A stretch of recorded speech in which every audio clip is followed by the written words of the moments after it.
ओम श्री गणेशाय नमः। ओम श्री सरस्वत्यै नमः। ओम श्री गुरुभ्यो नमः।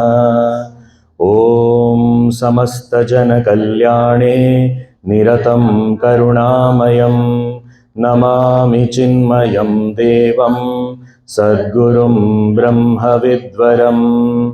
ॐ मूकं करोति वाचालं पङ्गुं लङ्घयते गिरिं यत्कृपातमहं वन्दे परमानन्दमाधवम्। ॐ नमः श्री तुलसीदास सद्वरिष्ठाय धीमते पूरितं हृदयं येन रामप्रेमामृतेन मे। ॐ दक्षिणे लक्ष्मणो यस्य वामे च जनकात्मजा पुरतो मारुतिर्यस्य तं वन्दे रघुनन्दनम्।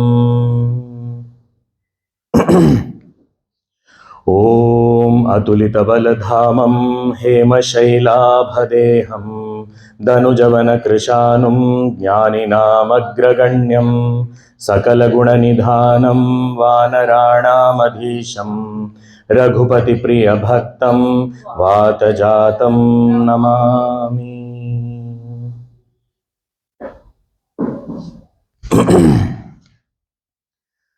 श्री राम जय जय राम। ओम श्री राम जय जय जय राम। श्री राम जय जय राम।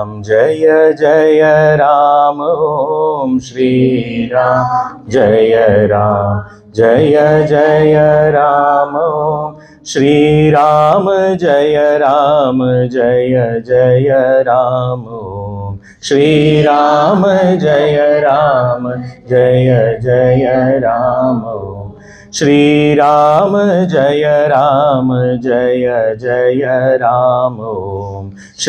राम जय जय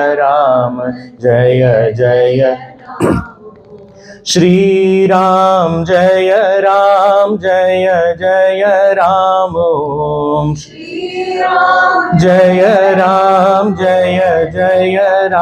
ओम श्री राम जय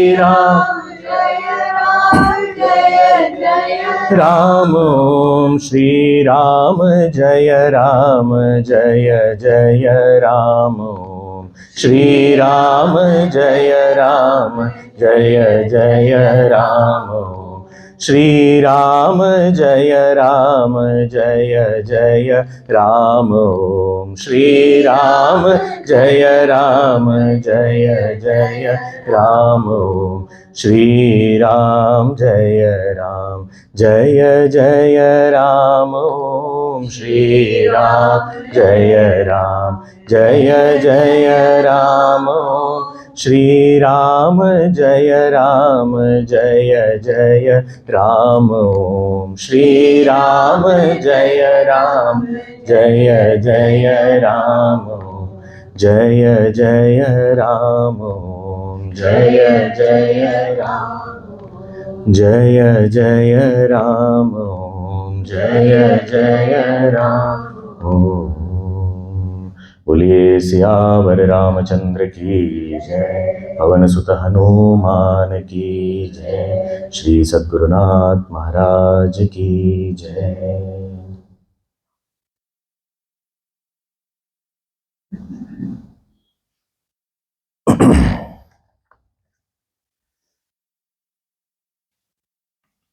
रामचरितमानस के अरण्य कांड में तृतीय सोपान में ये सुंदर प्रसंग है श्री राम गीता। और हमने देखा कि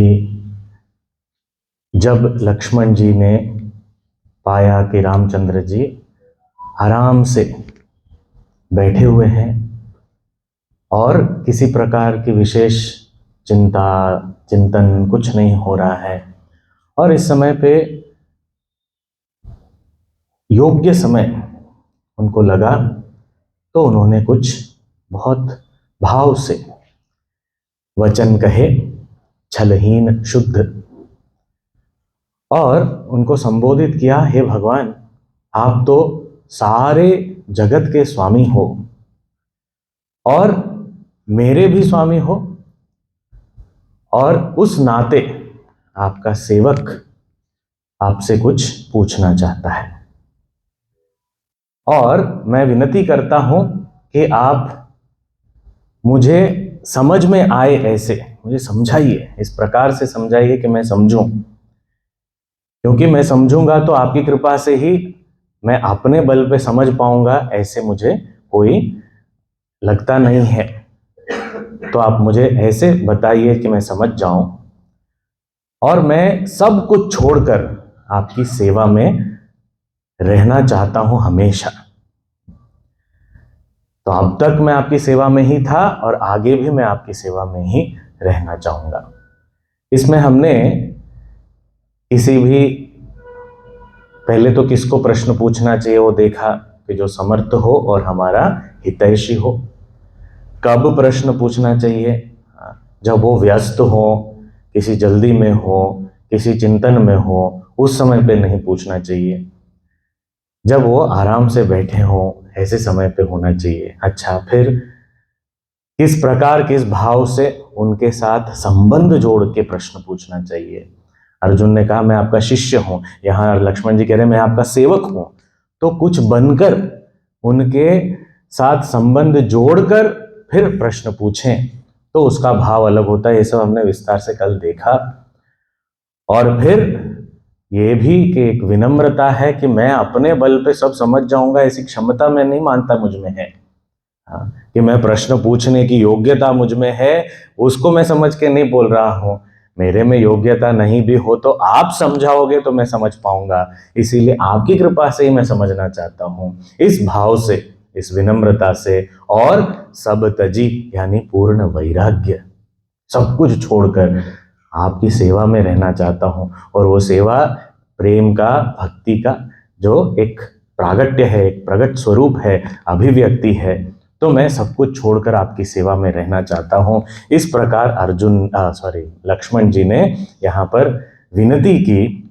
अब गुरु से क्या पूछना चाहिए तो वो भी है, क्योंकि कई बार हम हे गुरु, मेरे जीवन में अभी कब तरक्की होगी, ऑफिस में प्रमोशन कब मिलेगा, मुझे इंक्रीमेंट कब मिलेगा, बच्चे की शादी कब होगी, नया घर कब खरीद पाएंगे, ये सब प्रश्न गुरु से नहीं पूछने।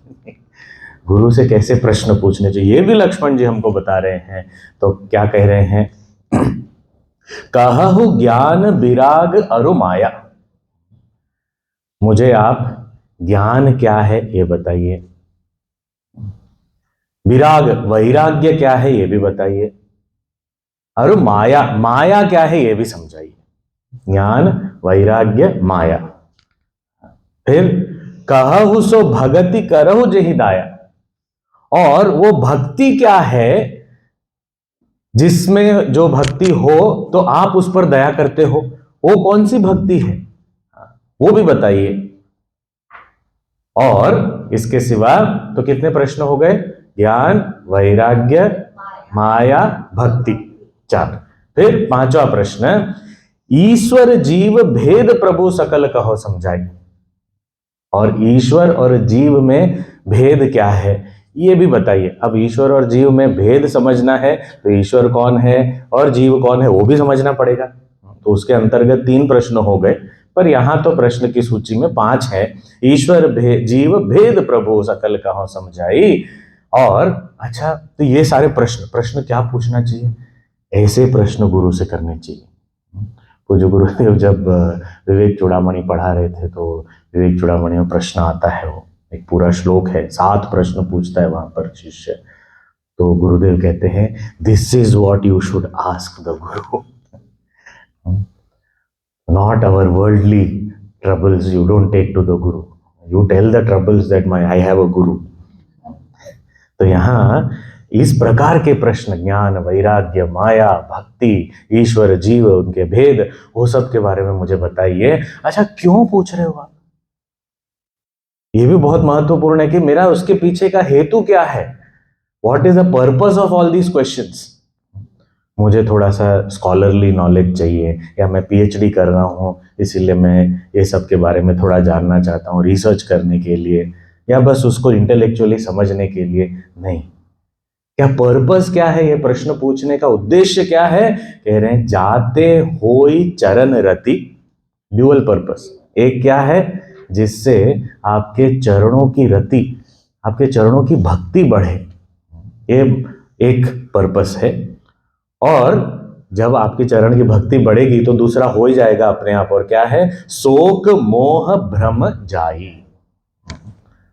शोक मोह भ्रम ये सब नष्ट हो जाए तो आपके चरणों की भक्ति होगी और शोक मोह भ्रम की जो भ्रम का नाश हो जाएगा।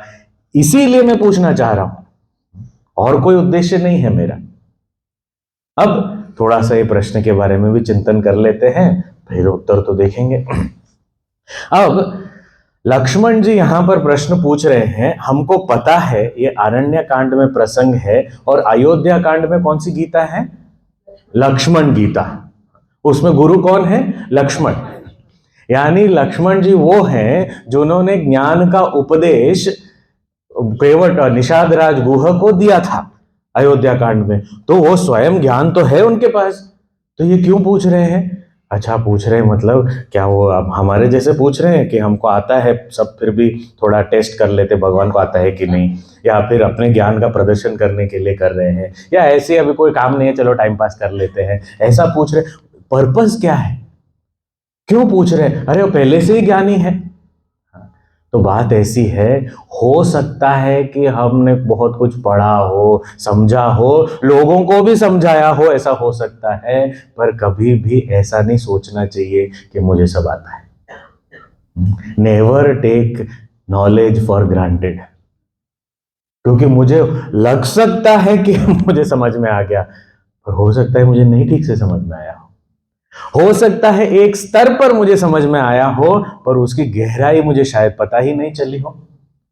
इसीलिए कभी भी ये ज्ञान के प्रवेश के लिए हमें हमारे दरवाजे बंद नहीं करने चाहिए।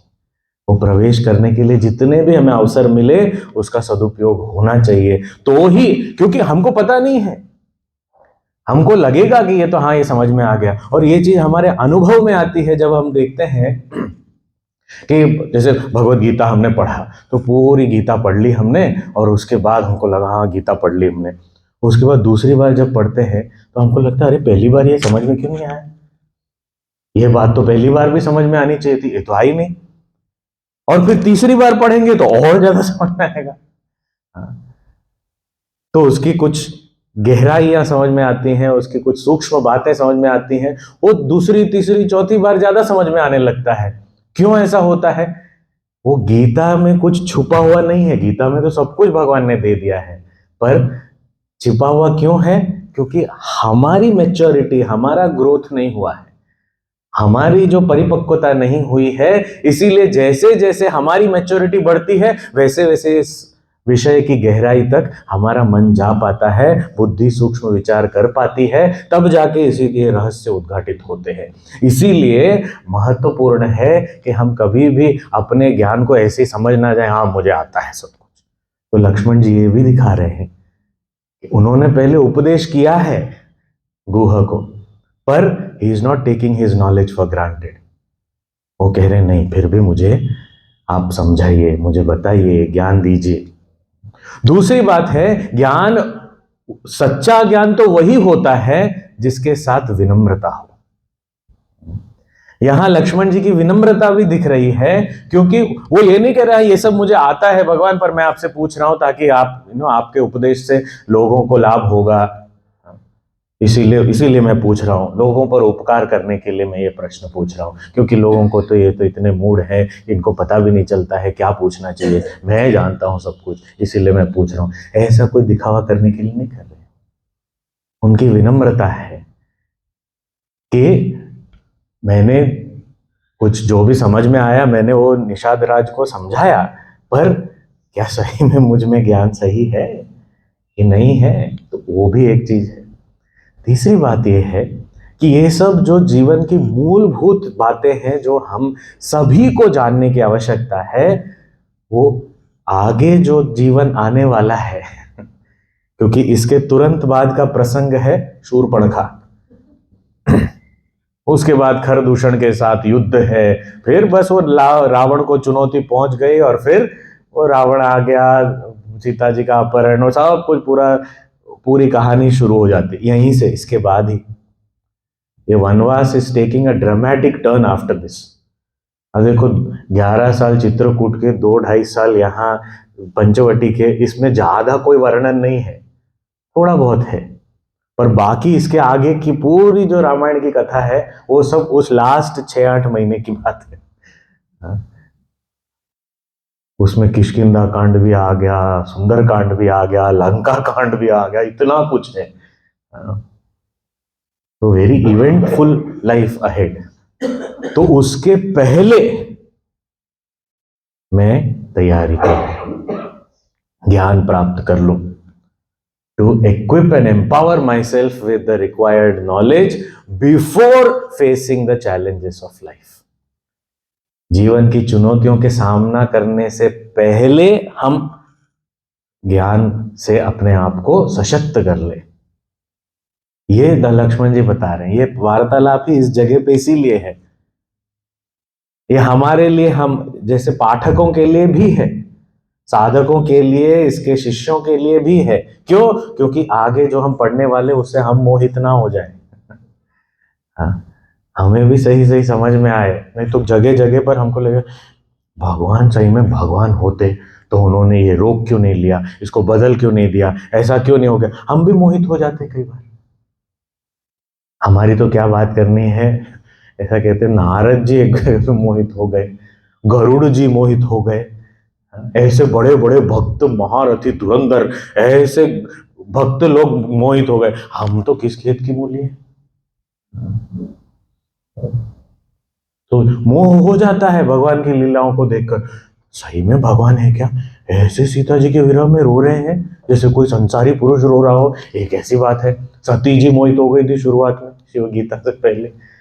हम देखते हैं कि ये पहले ज्ञान हो तो हम सुरक्षित है। इसीलिए पूज्य गुरुदेव कहते थे कैच देम यंग, बाल विहार, बोले पहले ही ये सब दे दो ताकि बाद में फिर जीवन की चुनौतियों का सामना इस ज्ञान के साथ रहकर किया जा सके। That is the beauty. तो यहाँ लक्ष्मण जी वही दर्शा रहे हैं कि प्रश्न कब पूछना चाहिए। ऐसा कहते हैं कि एक सैनिक जो शांति के समय खूब मेहनत करे वो युद्ध के समय कम घायल होता है। A soldier who sweats in peace bleeds less in war।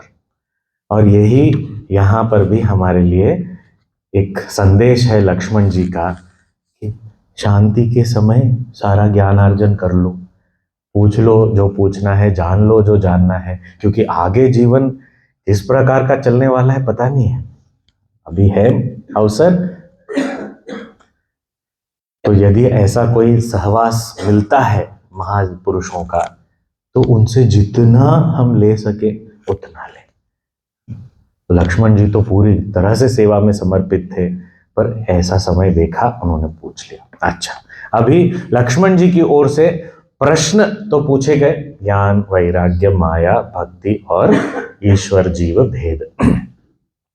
अब ये क्रम में, जिस क्रम में पूछा गया उसमें भी ये कारण है कि ज्ञान के बाद, अरे ज्ञान क्या है, इसमें क्या है, ज्ञान तो पता है सबको, वैराग्य क्या है, ये सब तो बेसिक्स चीजें क्यों पूछ रहे हैं ये सब। पर आज हम देखें तो हमें समझ में आता है कि ये सब शब्दों के बारे में कुछ कुछ धारणाएं हैं, पर सही में वो क्या है वो बहुत कम लोग समझ पा रहे हैं। ज्ञान क्या है, तो हम हमेशा सोचते हैं ज्ञान मतलब क्या, कि वो बहुत अच्छा कोई बोल सकता हो, अरे बड़ा ज्ञानी है, कॉन्फिडेंस हो, जोर जोर से बोलता हो, बहुत बड़ा ज्ञानी है, तो उसको ही ज्ञानी मानते हैं। कोई बहुत ज्यादा संस्कृत में कुछ कुछ बोल दे तो बोले बड़ा ज्ञानी है, उसको चाहे उसका कोई अर्थ नहीं आता हो, गलत गलत भी बोलता हो, पता नहीं, हम बहुत बड़े ज्ञानी है। वो ज्ञान क्या होता है,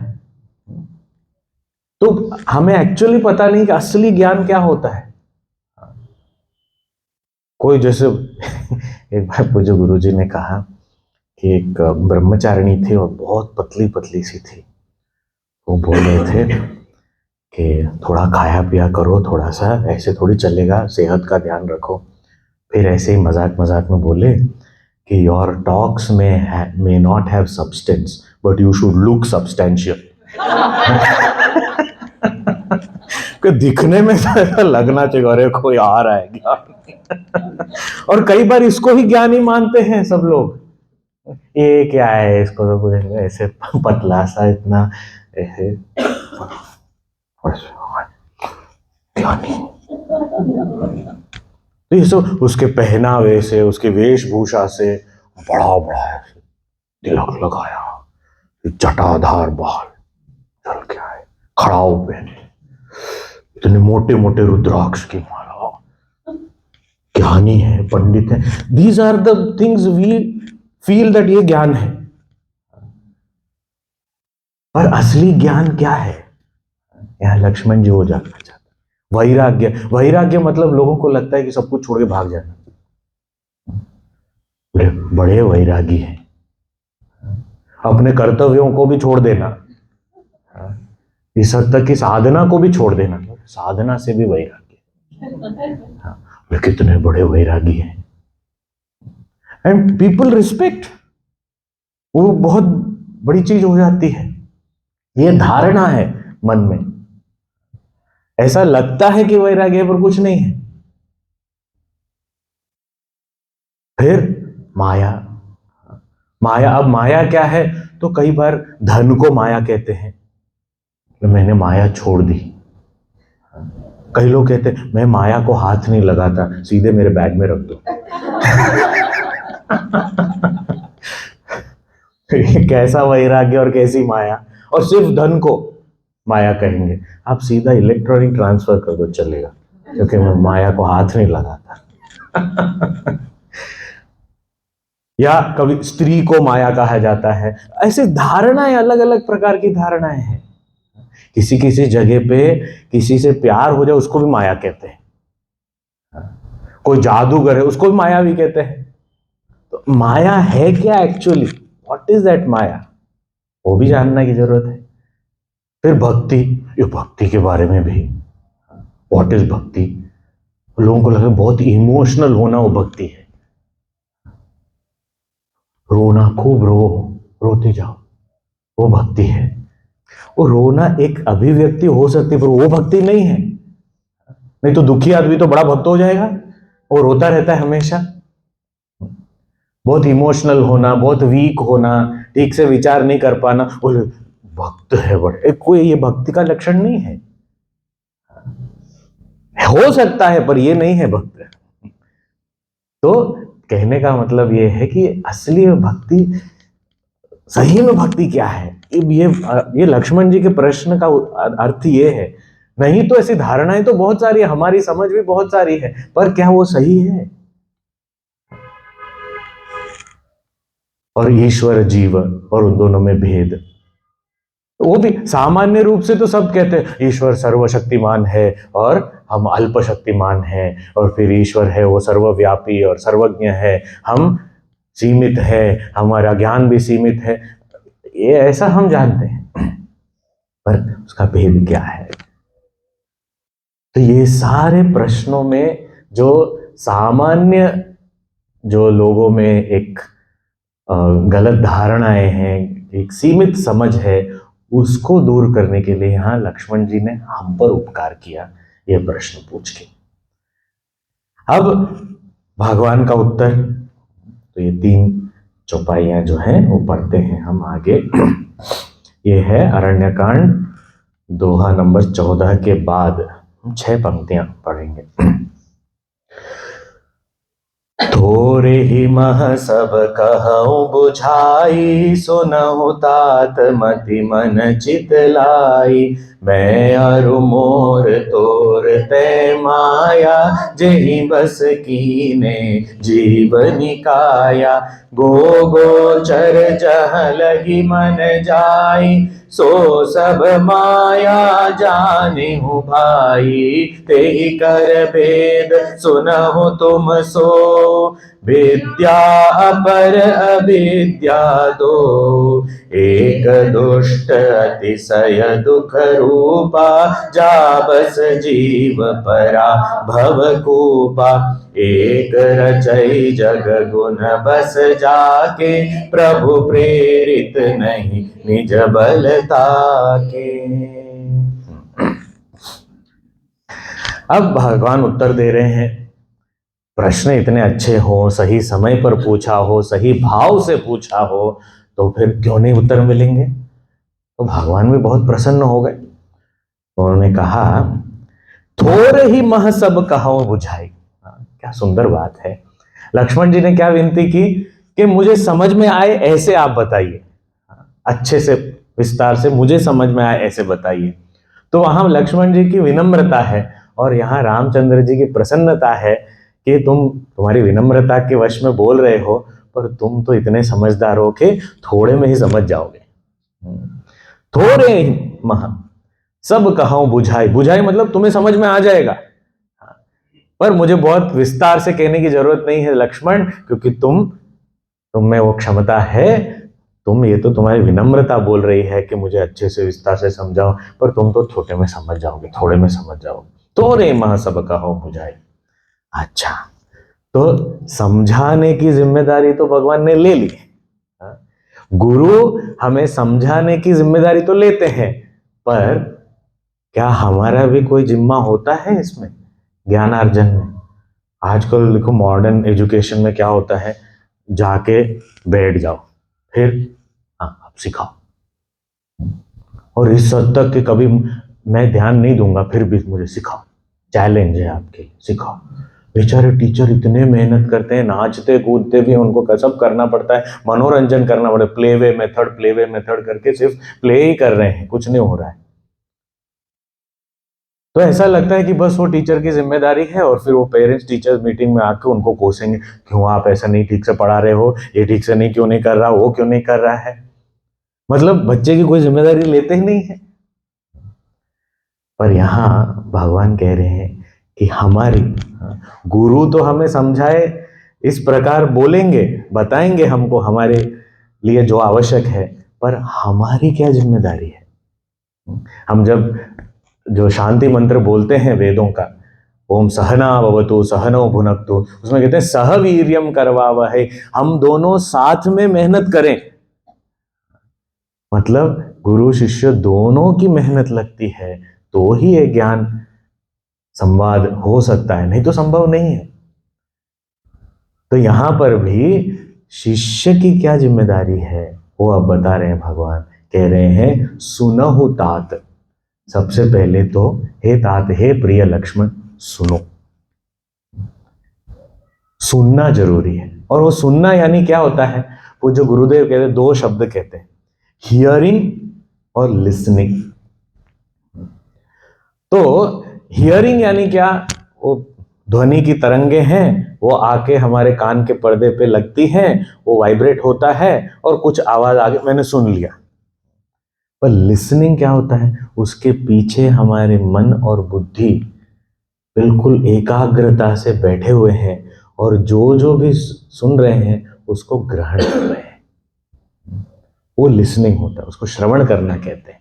तो पहले तो सुनो, और ये श्रवण करना ये सबसे महत्वपूर्ण चीज है, चाहे हम भौतिक जीवन की बात करें या आध्यात्मिक जीवन की बात करें, भक्ति की बात करें, ज्ञान की बात करें, कर्म की बात करें, सब जगह पर ये सुनना बहुत महत्वपूर्ण है।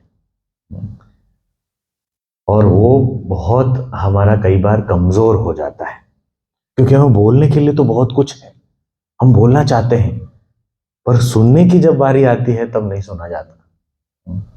और लक्ष्मण जी भी देखो, प्रश्न पूछने के बाद चुप हो गए। भगवत गीता में भी अर्जुन ने अपनी बात कही फिर चुप हो गया, फिर भगवान को बोलने दिया।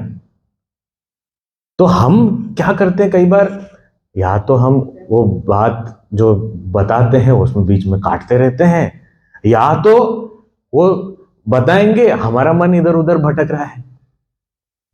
चलिए, गुरुदेव क्वेश्चन आंसर सेशन में कहते थे लिख के दो और नीचे अपना नाम भी लिखो, own up your question and sit there attentively to listen to the answer, that is important. कई लोग क्वेश्चन लिख के चले जाते हैं, मेरा कंट्रीब्यूशन ये लो फिर आप जवाब देते रहो, मैं तो हूं ही नहीं वहां पर, मैं तो जा रहा हूं। उसका क्या मतलब है? तो सुनना आवश्यक है, और कई बार सुनते भी हैं तो सही सुनना, राइट लिसनिंग इज इंपॉर्टेंट। कई बार हम आधा अधूरा सुन के कुछ कुछ हमारे मन में इमेजिन कर लेते हैं और फिर कहते हैं ये उसने ऐसा कहा, उसने ऐसा बोला, ऐसा क्यों हो गया। हमारे मन में ही गड़बड़ हो रहा है, असल में उसने कुछ नहीं बोला है, वो रिएक्ट करना शुरू कर देते हैं। तो यहां पर कह रहे पहले तो हे प्रिय लक्ष्मण सुनो, और बोलने का भी तरीका, तात तात यानी अत्यंत प्रिय। तात शब्द पिता के लिए भी उपयोग होता है, पुत्र के लिए भी उपयोग होता है, शिष्य के लिए भी उपयोग होता है। तो यहाँ रामचंद्र जी लक्ष्मण जी को एक पुत्र की तरह ही देखभाल करते थे, इसीलिए हे तात, हे प्रिय लक्ष्मण सुनो। सुनो, अब जब प्यार से बोलेंगे तो सुनेगा। अच्छा, फिर कैसे सुनना है? ये बहुत महत्वपूर्ण चीज है कि हमें श्रवण करना है तो कैसे करना है। ऐसी बात कहीं पर भी नहीं कही गई है, ये इसकी विशेषता, यूएसपी श्री राम गीता की, कि कैसे श्रवण करना है। और बहुत बातें बताई गई हैं श्रवण के बारे में अन्य ग्रंथों में, पर यहां ये जो बात है वो और कहीं नहीं देखने को मिलती। क्या कहा है? सुनहु तात मति मन चित्त लाई। ये तीन चीजों को लेकर सुनो। मति, मति यानी बुद्धि, मन, मन हम जानते हैं, और चित्त, ये तीनों को लेकर सुनो। अब ये तीनों को लेकर सुनो का अर्थ क्या है? पहली बात तो श्रवण करने के लिए हमारा उसमें मन लगना जरूरी है। मन यानी क्या? हमारी भावनाओं का स्थान है मन। तो यानी प्रेम से सुने, श्रद्धा पूर्वक सुने, वो मन लगे उसमें। नहीं तो मन ही नहीं लग रहा अभी, क्या कब खत्म होगा, ये इतना टाइम हो गया है, अभी 1 घंटे में खत्म कर देंगे ना, बोला तो है 11 से 12, 12 को खत्म हो जाएगा। फिर नहीं, मुझे पीछे बैठना चाहिए था, दरवाजे के पीछे, ताकि फिर मैं निकल जाऊं। तो कभी कभी मन नहीं लगता है, तो भगवान कह रहे मन लगा के सुनो, यानी प्यार से सुनो, भाव के साथ सुनो। दूसरा मति, मति यानी बुद्धि। बुद्धि यानी दो चीजें समझनी है। एक तो बुद्धि यानी उसको महत्व देके सुनो कि दिस इज वेरी इंपॉर्टेंट, बहुत महत्वपूर्ण है, इस प्रकार सुनो उसको। तो कभी कभी क्या होता है, ये मन ना लगने का कोई आंतरिक कारण तो होते हैं बहुत सारे, पर कभी कभी बाह्य कारण भी होता है। कभी जैसे आसपास में कुछ आवाजें आ रही हैं, कोई पीछे कुछ डिस्टरबेंस हो रहा है, कुछ और, तो उसकी वजह से भी हमारा मन कभी कभी विचलित होता है, तो सुन नहीं पाते हैं। और अभी मति और मन, ये दोनों से क्या होगा, ये बहुत इंपॉर्टेंट है। अगर इंपॉर्टेंट है तो उसको छोड़ो, पीछे जो डिस्टरबेंस हो रहा है उसको छोड़ो, आंतरिक डिस्टरबेंस भी कुछ हो रहा है उसको भी छोड़ो, अभी नहीं सोचना कुछ भी, अभी महत्व दे दिया उसको।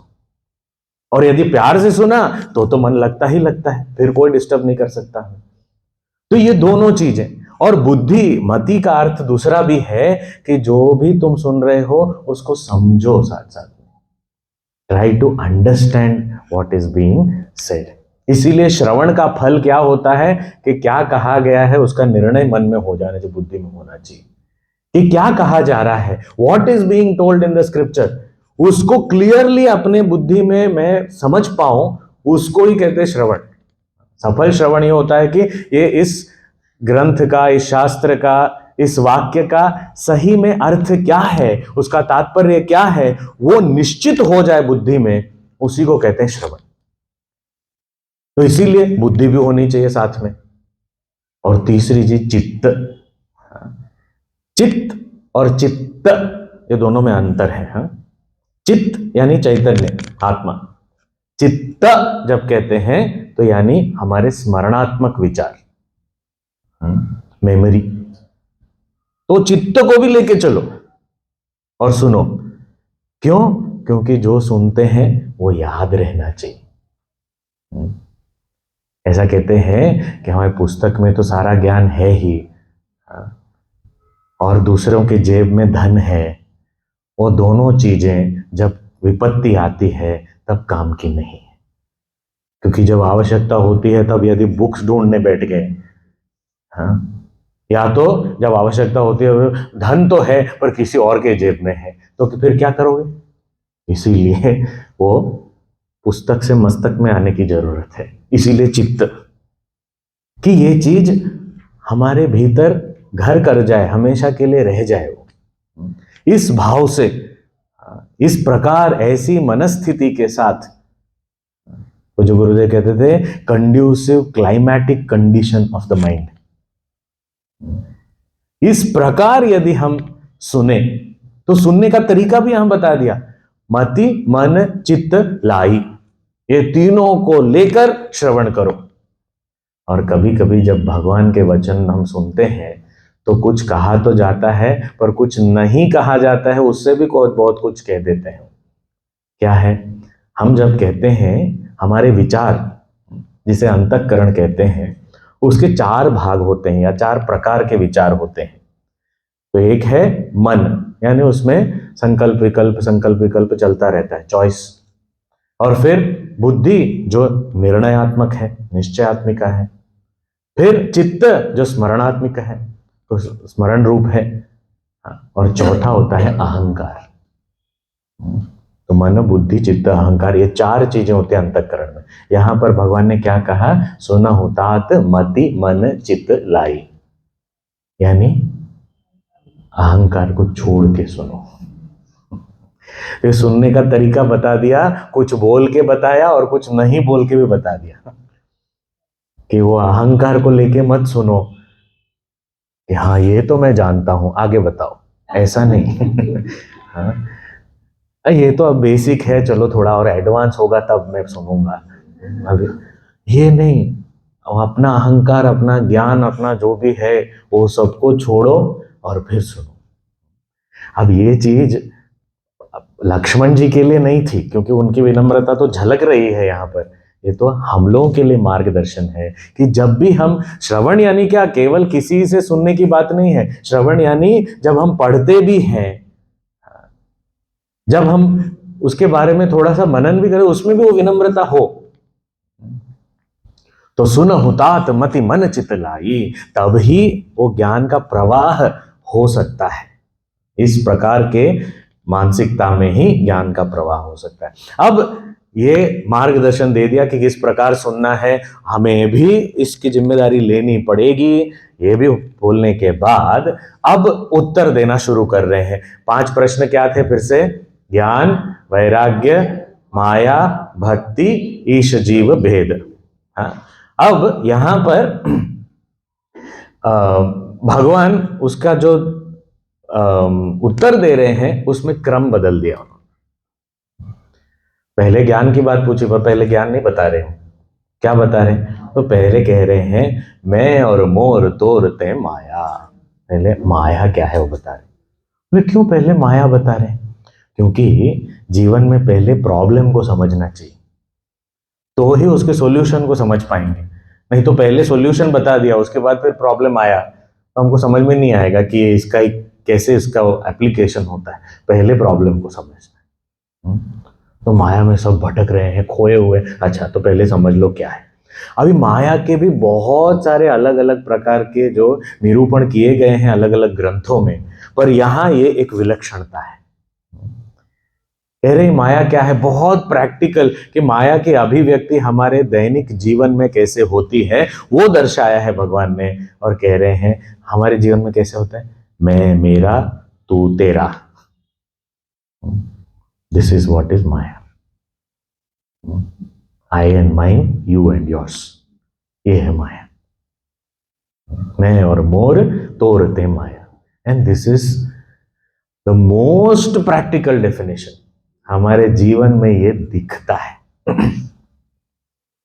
तो कोई भी चीज हम हर जगह पर, किसी भी आयु के लोग हों, छोटे छोटे बच्चे से लेके बड़ों तक, सभी में ये मैं मेरा तू तेरा है। हर जगह पे मेरा खिलौना तुम क्यों ले रहे हो, और फिर वो खिलौने को बदलते जाएंगे तो बहुत सारी और चीजें भी हो सकती।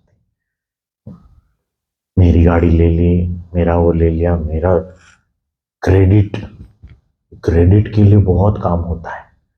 हाँ, मुझे क्रेडिट मिलना चाहिए, मुझे क्यों नहीं क्रेडिट मिल रहा है, मेरा क्रेडिट, मैंने सारी मेहनत की और तुमने ले लिया सब कुछ, सब लोग तुम्हें वाहवाही कर रहे हैं, काम तो मैंने किया।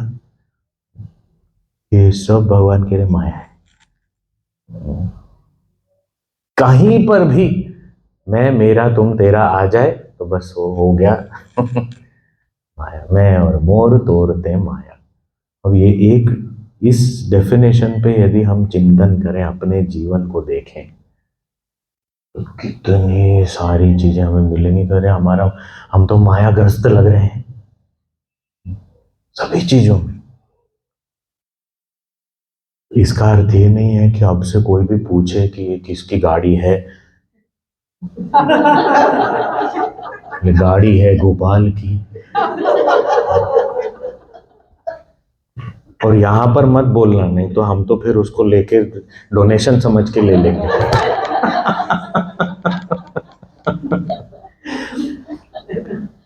वो व्यवहार के लिए नहीं है, ये अंदर से हम कैसा भाव रखते हैं उसके लिए है। ये मेरा है, मेरा है, मेरा है, ये चीज से छूटने की बात है। बाकी यदि कोई कहता है कि ये किसका है तो हमें बोलना पड़ता है ये मेरा है, उसमें कोई गलती नहीं है। ये बच्चा किसका है, मैंने श्री राम गीता सुनी है तो मैं नहीं बोलूंगा कुछ। बोले ये लावारिस बच्चा घूम रहा है, किसका है कोई तो बताओ। मैं और मोर तोरते माया। तो यह व्यवहार के लिए ज्ञान नहीं होता, ज्ञान की दृष्टि होती है। तो यहाँ भगवान हमें केवल चिंतन करने को कह रहे हैं कि हमारे जीवन में कितनी गहराई में ये मैं और मोर तोर हो रहा है हमारे अंदर। तो इसीलिए इसको जब हम पहचानते हैं तो ये प्रॉब्लम हमारे जीवन में कहां कहां तक उतरा है। जैसे कोई डिजीज का भी डायग्नोसिस होता है तो पहले कहते हैं कि वो पहले पता कर लो कि कितना क्या क्या कहां तक गया है, कहां कितनी गहराई तक उसने इन्फेक्ट किया है आपको, उसके अनुसार फिर ट्रीटमेंट देना पड़ेगा। हाँ, तो जब हम देखते हैं ये बिल्कुल सीधा सीधा सिम्टम बता दिया भगवान। हाँ, तो उसके पीछे वो माया ही है जो ये सब काम करा रही है। जैसे ही हमने एक लाइन बनाया कि ये इस तरफ मेरा उस तरफ तुम्हारा, ये माया का खेल शुरू हो गया। ये एक जो व्यक्ति से लेके पूरी दुनिया तक सारे देश के सरहद वगैरह बनाए। अब देखो प्रैक्टिकली वो जो व्यवहार में तो बनाने की आवश्यकता है क्योंकि वो व्यवस्था के लिए आवश्यक है, पर यदि वो मेरे मन में घुस गया वो प्रॉब्लम है। तो यहाँ गुरुजी लिखते भी हैं कि आप आजकल तो सरहदें जमीन पे नहीं हो रही, अभी समुद्र में भी हो रही है, आकाश में भी सरहदें हैं। My air space, don't enter my air space without security reasons के लिए, यस जरूरी है। और वो लार्ज स्केल पे जो करते हैं वो ठीक है, वो आवश्यक है, ठीक है, व्यवहार की दृष्टि से ठीक है, पर आध्यात्मिक की दृष्टि से यदि वो मेरी बुद्धि में घर कर जाता है, ये सरहदें मेरे मन में आ जाती हैं तो प्रॉब्लम करता है। मेरे दैनिक जीवन में यदि छोटी छोटी चीजों में यदि मैं यही सोचता रहूं ये मेरा है, ये मेरा है, इवन जैसे हम साथ में मिलके कुछ काम कर रहे हैं, तो काम करने में भी ये मेरा काम है, ये मेरा काम नहीं है। अरे ये क्या होता है? एक तरफ गुरुदेव कहते सब मिलके काम करो, और दूसरी तरफ हम कहते हैं ये मेरा काम है, मैंने कर दिया, और उसका काम है, उसने नहीं किया। ये क्या हो गया? सरहद हो गई। ये भी माया है। यू हैव टू अंडरस्टैंड, ये हर जगह पे, और कभी कभी तो बहुत जस्टिफाइबल भी होता है, पर इसका अर्थ ये नहीं है कि वो सही है। तो ये हमारे आंतरिक चिंतन के लिए एक बहुत महत्वपूर्ण मुद्दा है कि मैं और मोर तोरते माया। और कहा जे ही बस कीने जीव निकाया, सारे जीव इसके वश में है। तो एक थोड़ा सा इंडिकेशन दे दिया जीव कौन होता है, वो भी आगे भेद समझाएंगे। हाँ, कि वो माया के वश में जो है वो जीव है, और पूरी तरह से वो उसके वश में है, क्योंकि उसका चिंतन सिर्फ मैं मेरा तू तेरा में ही हो रहा है। तो कॉन्स्टेंटली छोटी छोटी बातों में भी यही यदि गणना हो तो हम माया के वश में हैं, यानी हम जीव हैं।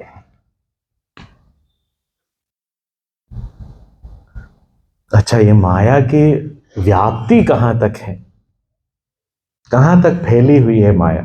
हमारे भीतर तो गहराई तक है, पर कहां तक फैली हुई है माया? तो कह रहे हैं गो गोचर जहां लगी मन जाई, सो सब माया जाने हो भाई। ये दूसरी जो व्याख्या है माया की, डेफिनेशन। एक बताया मैं मेरा तू तेरा, ये माया है, ये तो एक अभिव्यक्ति है। पर दूसरा डेफिनेशन कैसे बताया उसको? कहा जहां तक हमारे इंद्रिय हैं, इंद्रियों के विषय हैं, और जहां तक हमारा मन पहुंच सकता है, वो सब को माया जानो। तो object of my senses and mind is माया।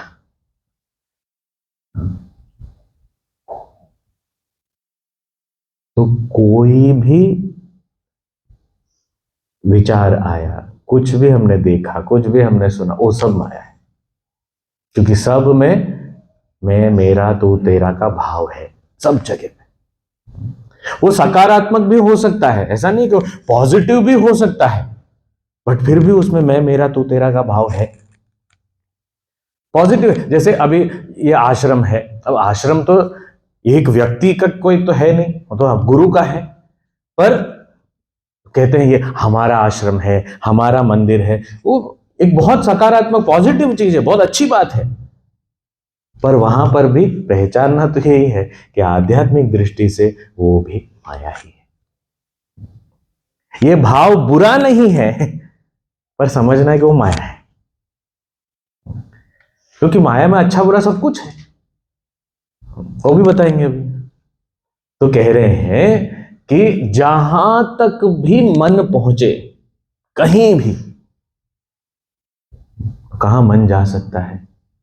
हाँ, इंद्रियां ही दूर दूर तक जा सकती। जैसे दृष्टि है वो तो काफी दूर तक दिख सकती है, पर कान, जो सुनने की क्षमता, वो तो उससे भी दूर, जो दिखता नहीं है उसको भी सुन सकते हैं हम। गंध है, और दूर दूर तक की गंध सूंघ सकते हैं हम।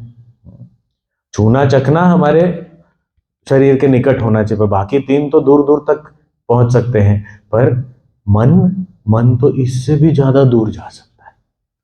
कोई इंद्रिय का विषय ना हो तो भी उसकी कल्पना कर सकता है।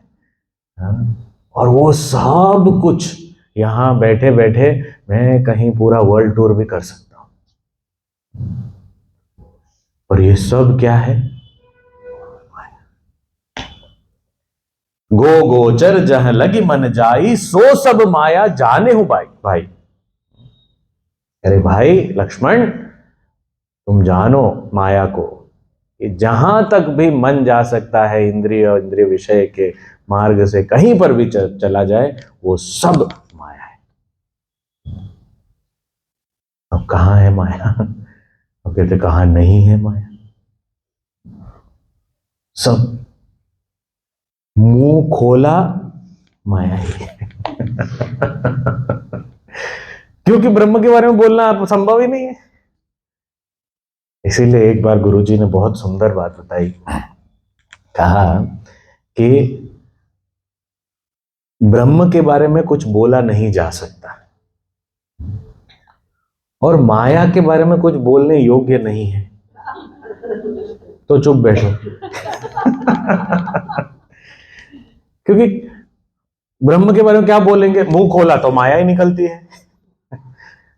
इसीलिए, और ये भी इंद्रिय तो है, कर्मेंद्रिय है, तो जहां लगी मन जाए सो सब माया जाने हो भाई। ओ अच्छा, और वो माया कैसे फंसाती है हमको, सब जीव उसके वश में है। कैसे वश में है? माया इतनी खराब है, बहुत खराब है माया, बहुत बुरी है। तो कहते हैं एक मिनट थोड़ा सुन लो माया के बारे में थोड़ा और। क्या कहते हैं? तेहि कर भेद सुनहु तुम सो। ये माया के भेद भी है, प्रकार भी है। ओ अच्छा, कितने प्रकार हैं? बोले दो प्रकार है। अच्छा, कौन से दो हैं? विद्या अपर अविद्या दो। एक विद्या माया है और दूसरी अविद्या माया है। ये दो प्रकार है माया के। ओ माया में भी प्रकार है। देखो ये बहुत सुंदर चीज है कि प्रकार को ही माया कहते हैं और उस माया के भी दो प्रकार है। ये जो अनेक प्रकार प्रकार प्रकार जिसको कहते हैं वैरायटी, उसी को ही माया कहते हैं और उस माया के भी दो प्रकार है। तो माया के प्रकार क्या है? एक विद्या माया है और दूसरी अविद्या माया है। ओ ये विद्या माया अच्छी है ना और अविद्या माया बुरी है ऐसा लगता है।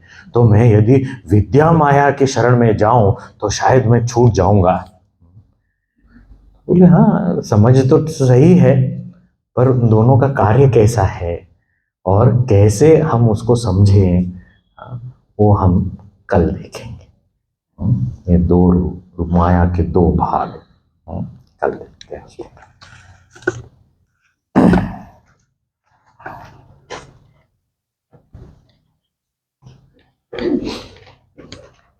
वीर मारुति गंभीर मारुति, वीर मारुति गंभीर मारुति, धीर मारुति अति धीर मारुति, धीर मारुति अति धीर मारुति, गीत मारुति संगीत मारुति, गीत मारुति संगीत मारुति, दूत मारुति रामदूत मारुति, दूत मारुति रामदूत मारुति, भक्त मारुति परम भक्त मारुति, भक्त मारुति परम भक्त मारुति, वीर मारुति गंभीर मारुति, वीर मारुति गंभीर मारुति,